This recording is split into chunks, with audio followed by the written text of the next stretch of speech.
Fala aí, fanático vascaíno, fanática vascaína, estamos aqui com o presidente Jorge Salgado, já chega deixando o seu like, comentando, compartilhando, porque essa entrevista promete. Presidente, sei que o senhor tem hora aí que a agenda não para. Vamos falar sobre muitos assuntos aqui? Vamos falar com qualquer assunto aí, eu estou à disposição para você, Fábio, para a gente bater esse papo aí em relação ao Vasco. Então vamos embora, vou rodar a vinheta e vamos voltar já com o presidente falando sobre o primeiro assunto. Se liga!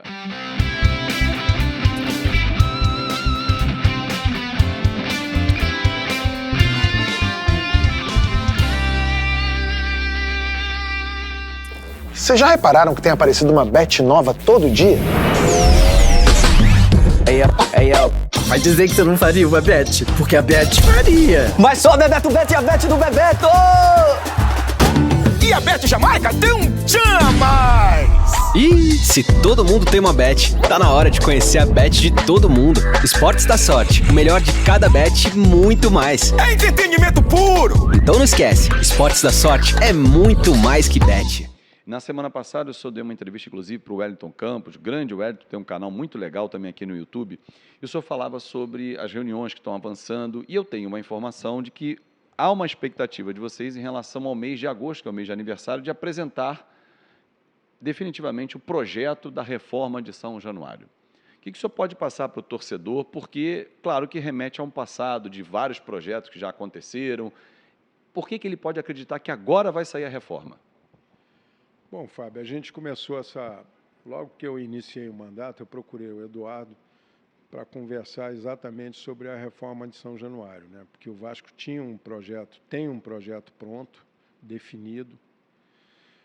É bem verdade que se a gente colocar ele em execução, vai ter que sofrer aí talvez alguma alteração aí.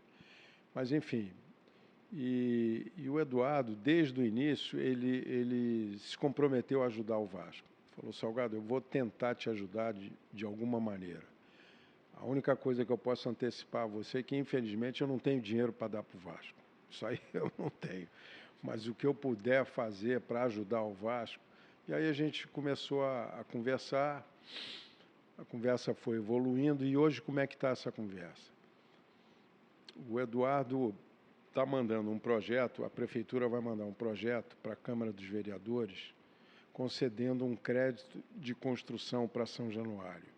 O que vem a ser isso? Esse crédito de construção é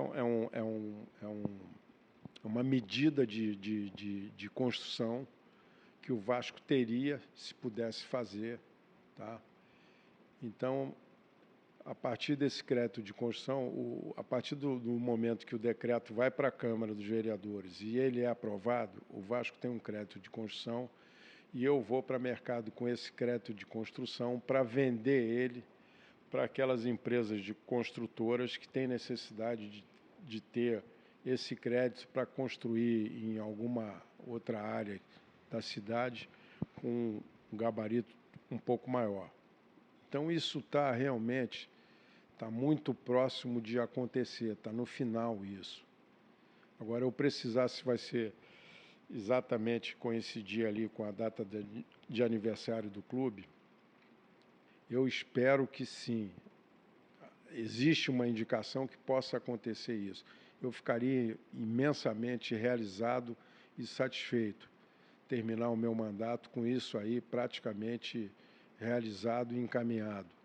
Se a gente, na pior hipótese, se isso atrasar, vai atrasar, mas vai ser realizado. Então, isso vai ser, na pior hipótese, vai estar encaminhado para um próximo mandato realizar essa operação de reforma de São Januário. Eu tenho a expectativa que vai dar para realizar isso ainda, ser aprovado esse decreto e a gente dar o pontapé inicial da reforma ainda nesse mandato. Mas aí a sua expectativa, presidente, até para que o torcedor possa entender, uma vez aprovado o projeto, vocês vão ao mercado buscar essas empresas que possam fazer a aquisição, né, do espaço, mas já para começar nesse ano a reforma ou aí começaria no ano seguinte? E aí já emenda uma outra questão. O projeto original do Sérgio Dias, eu lembro, que era por etapas. O Vasco faria primeiro os camarotes, aqui acima da parte social, venderia os camarotes. Houve uma modificação em relação a isso por conta do potencial construtivo? Pois é. a gente está muito focado na aprovação do projeto. Então, vamos aprovar o projeto e imediatamente vamos discutir as alterações que a gente tenha que fazer, vamos discutir a captação, como é que ela vai ser, se a gente vai ter necessidade de imediatamente vender os camarotes ou vai poder segurar os camarotes para vender no final. A gente tem uma expectativa que a gente vai conseguir recursos suficientes para dar assim, um avanço enorme na reforma de São Januário. Talvez esses camarotes aí, à venda, talvez a gente possa deixar muito para o final. Agora, essa reforma começaria nesse ano ou obrigatoriamente só em 2024? E quanto tempo levaria? Eu acho que esse ano, acho muito difícil que ela comece nesse ano, pelo seguinte: em gestões passadas, a gente comprou algumas casas aqui ao redor do estádio e a maioria dessas casas não estão regularizadas. Ou não tem a escritura definitiva, estão com o IPTU atrasado, a gente vai levar algum tempo para regularizar isso. Então, tem todo um cronograma de tempo até você efetivamente começar a reforma. Também passa por uma definição do projeto para ver se ele está em linha com o que há de mais moderno e mais atual. Então, eu acho que começar a obra, eu acho que não começa esse ano, não. Mas o mais importante é você saber que você vai começar a obra e saber que você tem os recursos necessários para fazer essa obra. Eu, terminando o meu mandato com essas duas premissas aí, de saber que eu vou fazer a obra e que tenho os recursos, vou ser o sujeito mais realizado. Agora, presidente, eu lembro também que no projeto do Sérgio Dias, que já estava aprovado pela Prefeitura, pela Sete Rio, porque, para o torcedor poder entender, o projeto precisa passar por uma série de autoridades, né? Porque muita gente fala assim, mas por que só 43 mil? Por que não faz um estádio para 70, para 80 mil e não precisa mais usar o Maracanã? O entorno não suporta um estádio maior, é isso? Isso é fato, quer dizer, na discussão do tamanho do estádio, foi levado em consideração essa densidade aí de torcedores na hora de vir para o estádio novo, né? Então, isso aí pesou, e também o fato de você também ter uma perspectiva de Maracanã.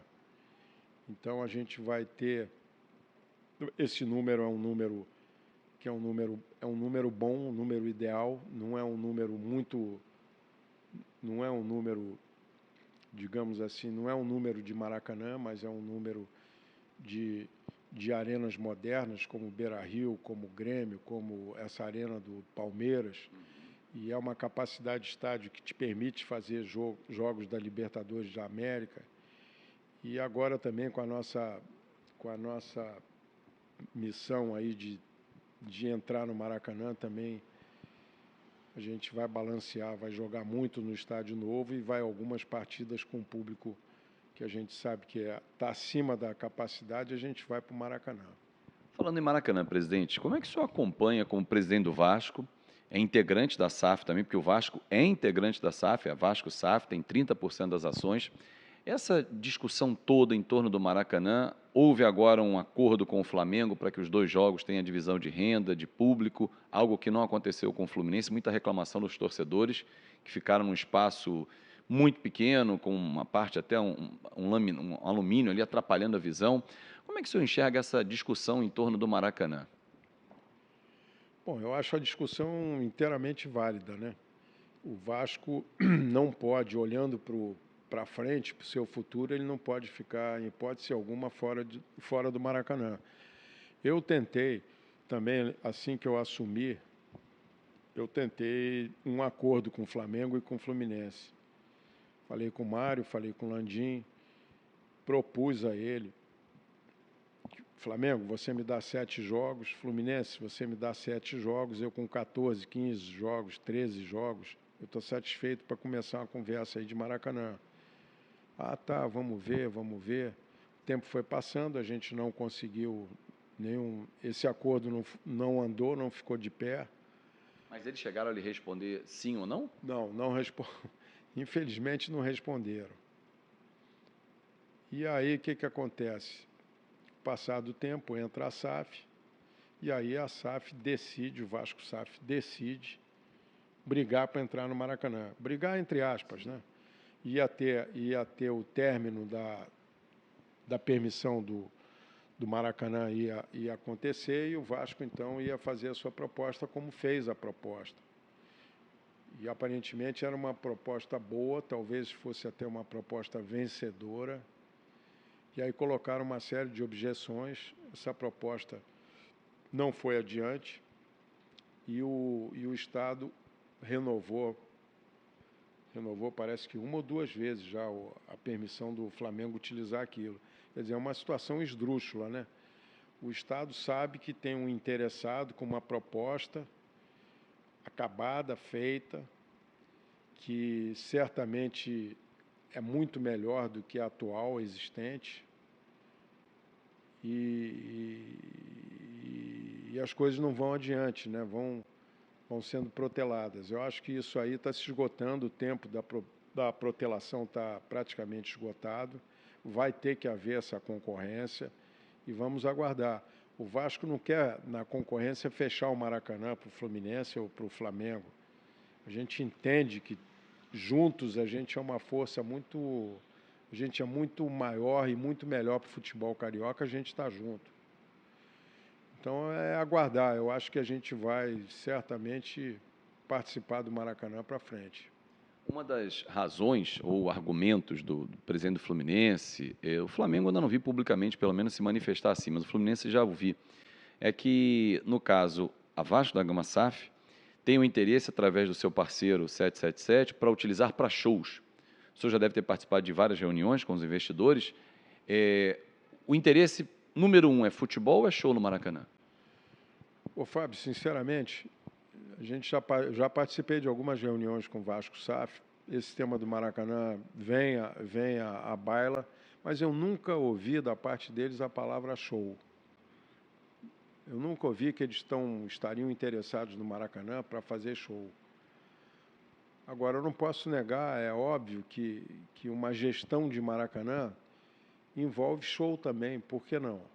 Você pega o exemplo aí da arena do Palmeiras, que é um sucesso absoluto, tem shows lá também. É tudo como você faz o calendário para aquele ano, né?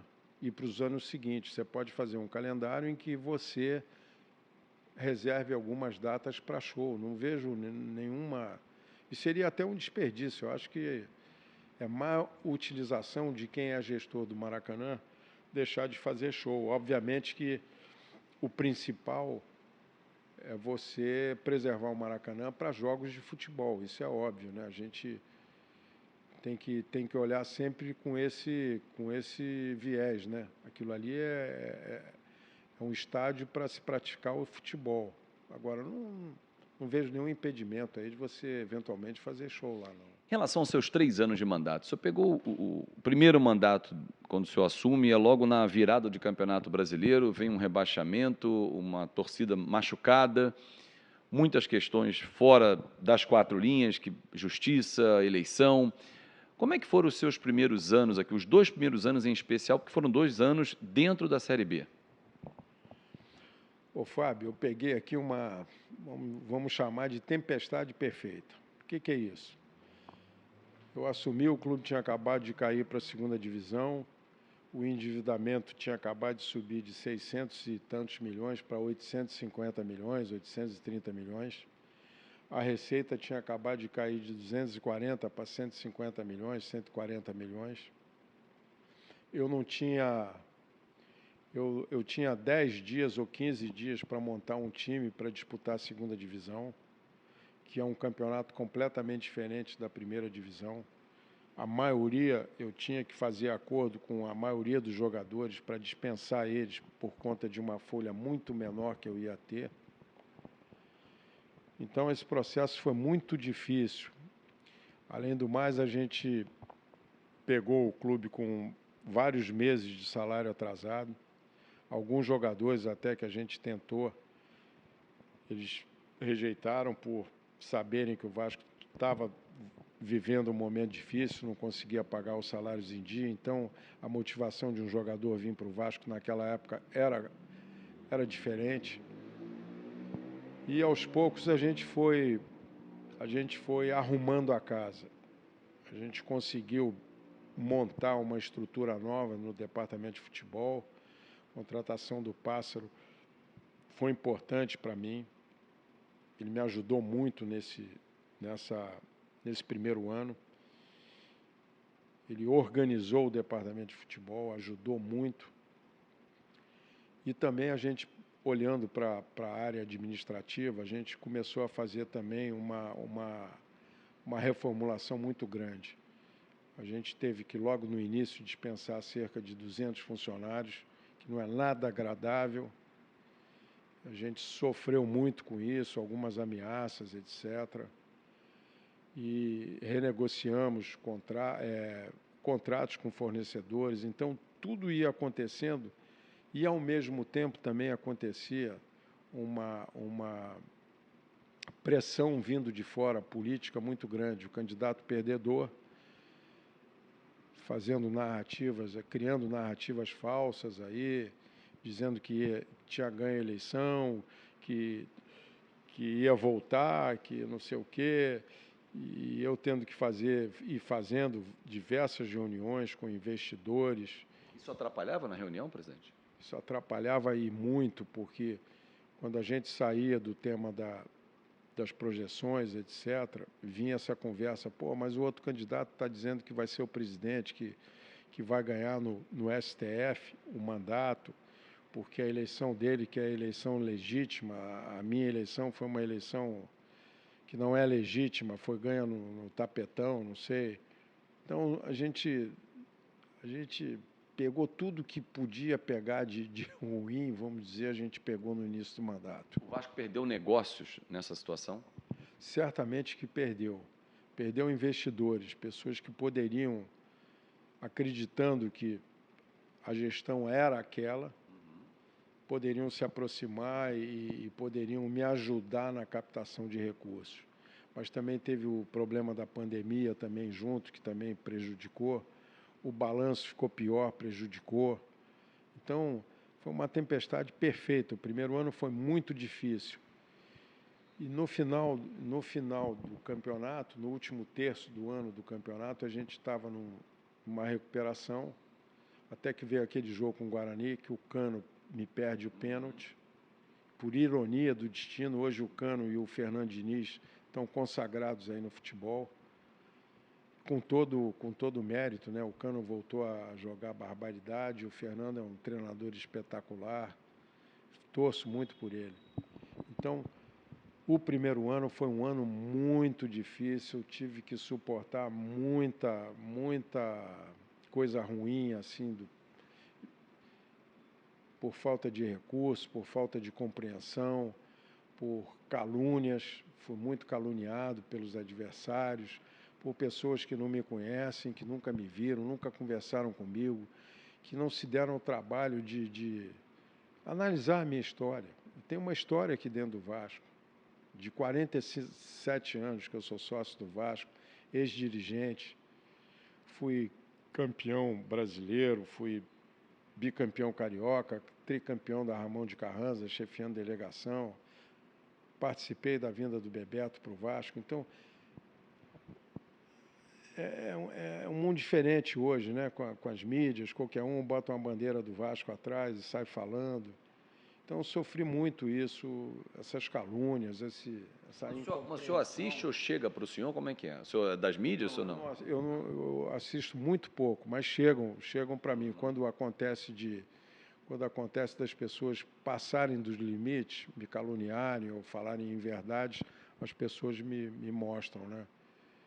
E aí, às vezes, eu tomo ou não providência. Se eu fosse tomar providência com todo mundo que me insultou aí, eu não faria outra coisa. Mas, enfim, a gente também entende que a posição que a gente ocupa é passível disso acontecer, né? O torcedor é muito apaixonado. Ele quer o resultado imediatamente. Para ele não ter essa conversa que que está endividado, que o salário está atrasado. Não existe isso. Existe o time que está jogando, que tem que ganhar e tem que performar. Dentro das limitações do primeiro ano, a gente até que fez muita coisa, porque a gente termina um ano mais arrumado, entendendo melhor todo o processo. Então, foi um ano muito difícil e com muito aprendizado também, né? Agora, o senhor teve que contribuir para que esse primeiro ano fechasse igual ou com menos vermelho, vamos dizer assim, nos números, porque não tinha 777 no primeiro ano. Como é que o Vasco se sustentou, já que o orçamento era pequeno, estava na Série B, perdeu 100 milhões de receita?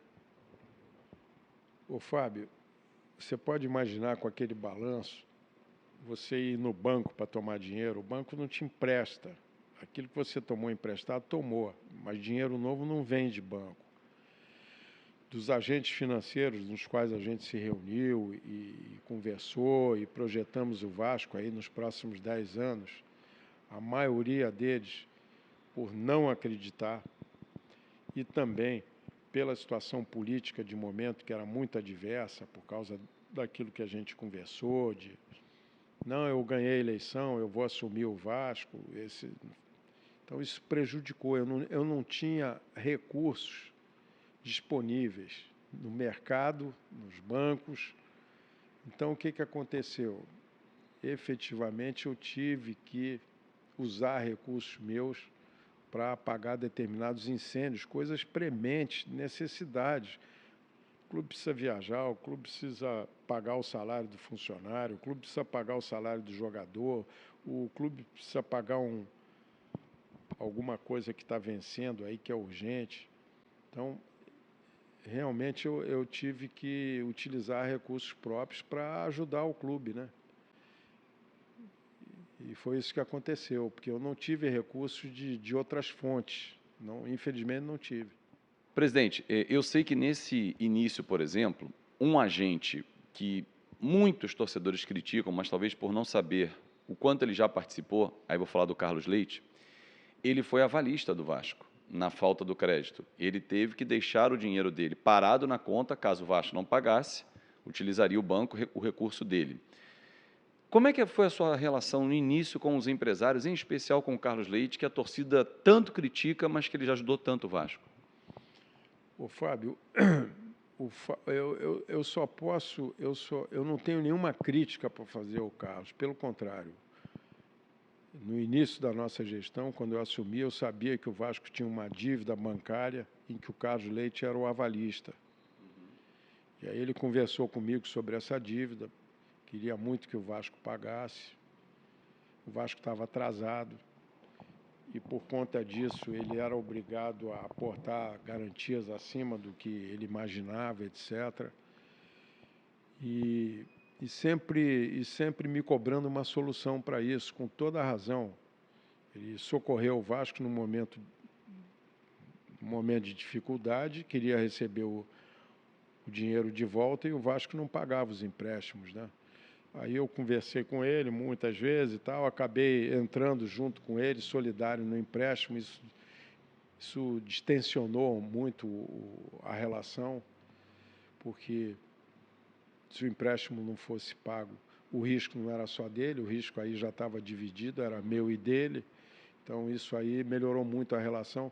E o Carlos tem sido um parceiro importante para o Vasco. É óbvio que sempre fica comentário daqui, dali, que ele está se aproveitando. Ele é um profissional. Ele se relaciona com jogadores não só do Vasco, aí, de vários times. E, pelo que eu ouço falar, ele é um empresário com uma ótima reputação.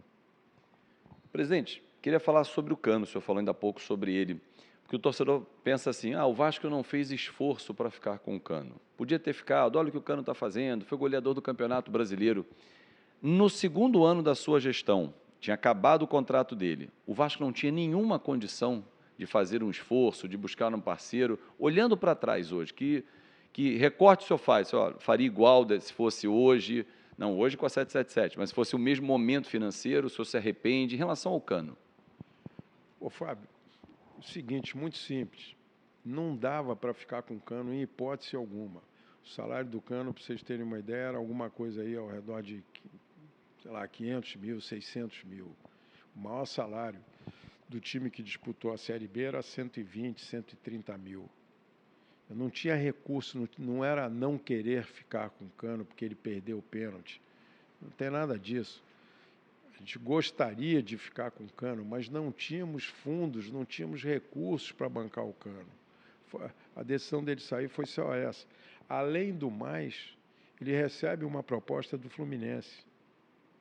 Então,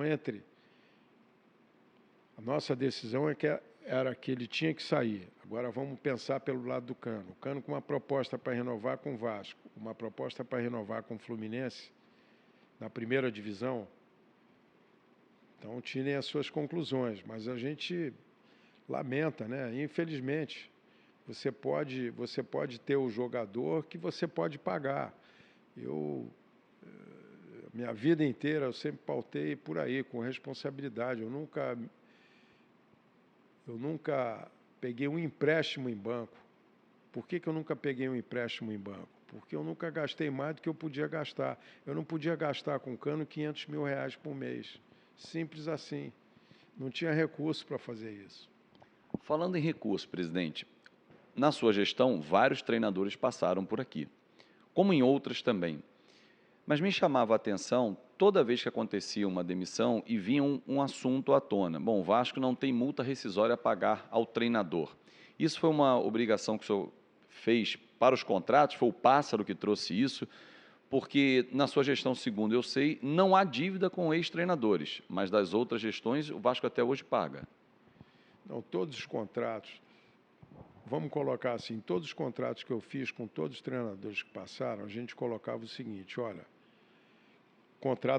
a validade do contrato é enquanto você trabalha aqui. Se você sair, você vai ter mais um mês de trabalho, um mês de salário. Tá bom assim? Tá legal? Todo mundo aceitou. Então, isso virou uma regra. E nenhum treinador que eu me recorde, nenhum treinador veio com uma imposição de colocar uma multa no contrato.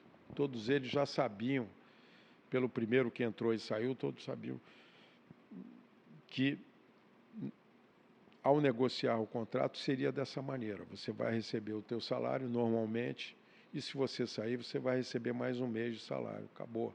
Então, qual é a resultante disso? Eu não tive nenhum treinador do Vasco na Justiça Trabalhista. Pagamos aí Sapinto e outros aí alguns milhões de reais, sendo que o Sapinto, então, ficou quantos meses no Vasco? Então, imagine o que a gente não também economizou de multa em cima de 8 treinadores que saíram. Então, isso é gestão, uma gestão mais responsável, né? Olhando o que pode pagar e o que pode fazer, né? Agora, presidente, no seu segundo ano, veio a necessidade, via medida presidencial, a entrada de um aporte financeiro que seria a SAF, que é hoje o modelo que o Vasco adotou. Eu lembro que o Duque Estrada esteve aqui no canal, participou do podcast comigo, ele falou que foram mais de 60 interessados, e aí foi filtrando, até que chegou a 777 como a melhor proposta para o Vasco. Importante dizer, presidente, porque há sempre uma divergência de números. O Vasco negociou o seu futebol por qual valor? O Vasco negociou o futebol por R$1 bilhão. O que representa esse R$1 bilhão que o Vasco negociou, avaliou o seu futebol?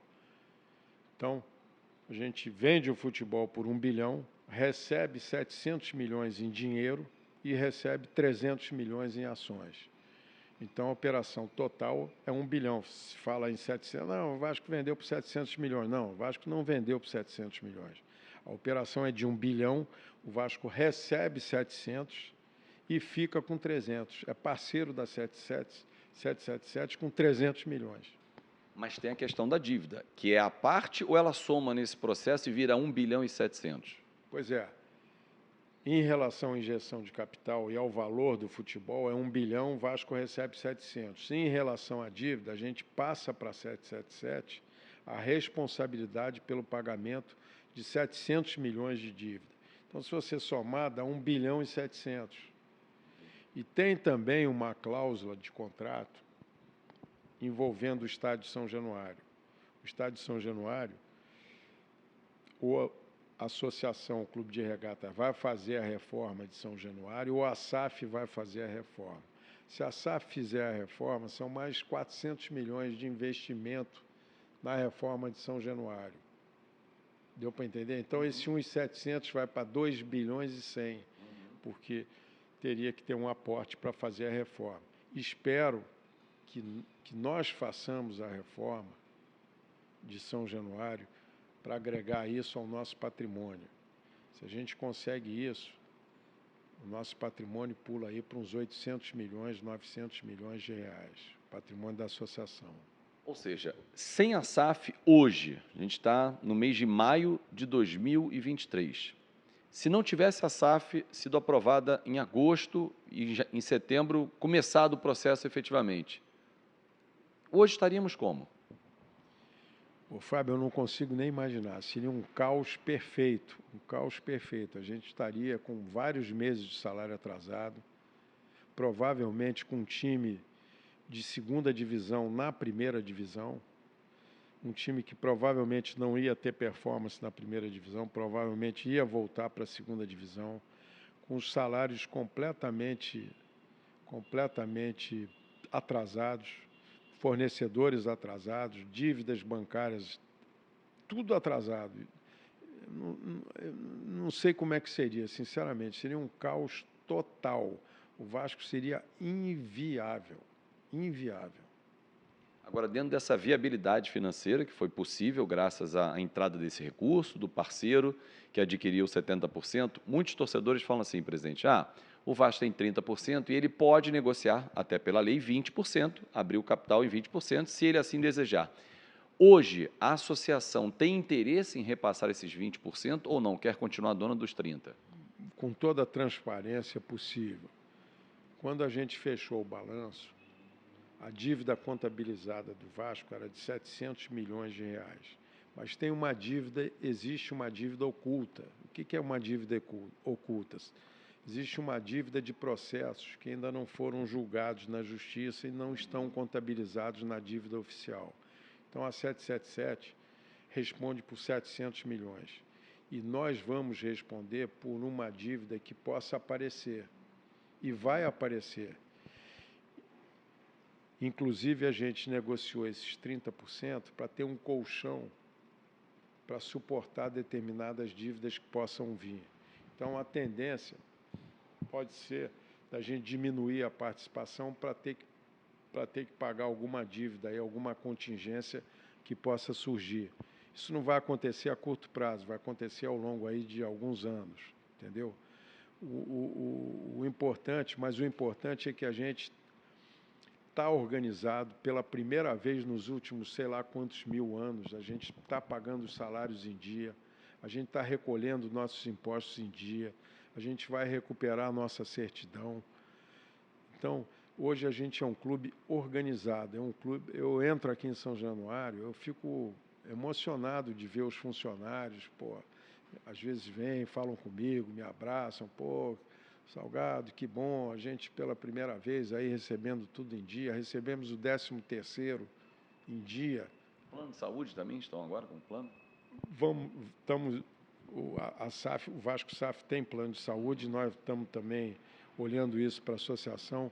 Então, a gente é um clube organizado do ponto de vista do futebol e do ponto de vista da associação, a gente começa sem nenhuma dívida, com patrimônio aí de 400, 500 milhões, que é 120 milhões que está no balanço, mais os 300 de ação. Se fizer o estádio, vai para 800, 1 bilhão, sem nenhuma dívida, pagando nossos funcionários em dia, recolhendo os nossos impostos, recuperando a sede do calabouço. Vamos fazer aqui prestar uma homenagem ao Zé. Na sede náutica da Lagoa. Sede náutica da Lagoa. O Zé Comé tem sido assim uma figura ímpar, importante, um cara abnegado que está me ajudando há praticamente um ano. A gente está reconstruindo a Lagoa, vamos entregar a Lagoa completamente zerada para o sócio. Recuperamos a sede do Calabouço, também está super recuperada. Temos mais ou menos 11 parcerias aí nos esportes olímpicos. E agora estamos recuperando também o basquete, já está disputando as divisões de base. Provavelmente aí estamos fechando um acordo de patrocínio para a gente voltar para a NBB. E assim que tiver a certidão, a gente vai fortalecer os esportes olímpicos aí com a captação de recursos incentivados. A gente vai melhorar o remo, a gente vai ter eventualmente um time de voleibol feminino, vamos fortalecer o basquete. Então, a gente está construindo um clube de regatas forte, competitivo. O torcedor vascaíno vai poder acompanhar o Vasco nos esportes olímpicos, o torcedor do Vasco vai poder acompanhar o futebol, voltar a torcer por um time que certamente vai ser vencedor. Isso não é de um dia para o outro. A gente é muito cobrado já pelo time hoje, mas se a gente imaginar que esse time foi formado em janeiro, cada um veio de um lugar, já é um desempenho muito acima das expectativas. A gente joga igual, jogamos igual para igual com qualquer time hoje. Os nossos adversários levaram anos para chegar a um nível assim de disputar título. Nós estamos começando esse processo. Eu acho que o nosso processo vai ser mais acelerado por conta da parceria que o Vasco fez com a SAF, com a 777. Então, eu estou otimista. Eu acho que a gente está terminando o mandato entregando um clube completamente diferente, com as suas obrigações em dia, com um time forte, competitivo, com as duas sedes do Vasco completamente restauradas. Vamos trabalhar aí para os sócios começar a frequentar mais as sedes, começar a ter um calendário aí de esportes olímpicos aí para ele acompanhar melhor. Então, é muita coisa boa que está surgindo aí para os próximos anos, né? Tanto no futebol quanto na associação. Presidente, para a gente fechar, olhando ali para o nosso torcedor vascaíno, final do ano tem eleição. O senhor disputa ou o senhor segue a vida de torcedor?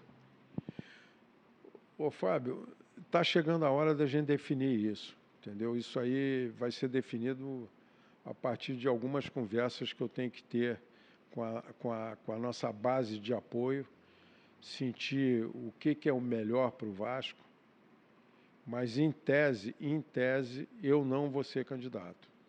Em tese, eu não vou ser candidato. Nós vamos buscar um candidato que atenda ao nosso perfil de gestão, que entenda o que foi feito, que comungue das nossas ideias e leve esse Vasco para frente. Eu acho que eu consegui dar uma margem de contribuição razoável. A gente encontrou um clube de uma maneira, vai entregar de outra, mas eu não pretendo aqui me perpetuar, não. Eu acho que a gente tem que abrir para outras pessoas mais jovens. Foi um mandato muito desgastante, mas muito proveitoso, não me arrependo de nada. Sofri muito, mas tive muitas alegrias. A maior alegria é entregar o clube da maneira que eu estou entregando. Essa é a minha maior realização, é a minha maior alegria. Vocês não viram, não ouviram, não houve nenhum boato de coisas mal feitas aqui, de negociatas, de negócios, disso e daquilo. E é isso que eu quero deixar como legado para quem vier e para as futuras gerações. O Vasco deixa definitivamente de ser uma casa de negócios confusos, de coisas não muito claras, para ser um clube transparente, para ser um clube com uma outra cara, com uma outra filosofia. Então, vamos ver se a gente identifica um bom candidato para seguir isso que a gente está construindo. Presidente, muito obrigado pelo seu carinho com todos os nossos internautas do Fanático Vascaíno e uma boa sequência de temporada que possamos voltar a figurar nas grandes competições, disputando os títulos, que é o lugar do Vasco. Sem dúvida. Eu estou otimista aí com o nosso clube. Os primeiros jogos do Vasco foram muito bons, com exceção desse jogo contra o Bahia. A gente vai oscilar. É um campeonato difícil, longo, Tem muitos competidores aí há mais tempo, com mais recursos, mas a gente está se organizando e a gente está preparado para fazer um bom campeonato. Espero que isso aconteça. Um abraço a todos os torcedores, um abraço a vocês que são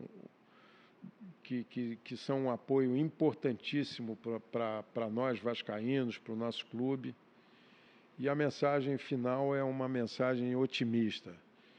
É uma mensagem que você vascaíno pode ter a certeza que hoje você tem um clube completamente diferente do que tinha 2 anos atrás.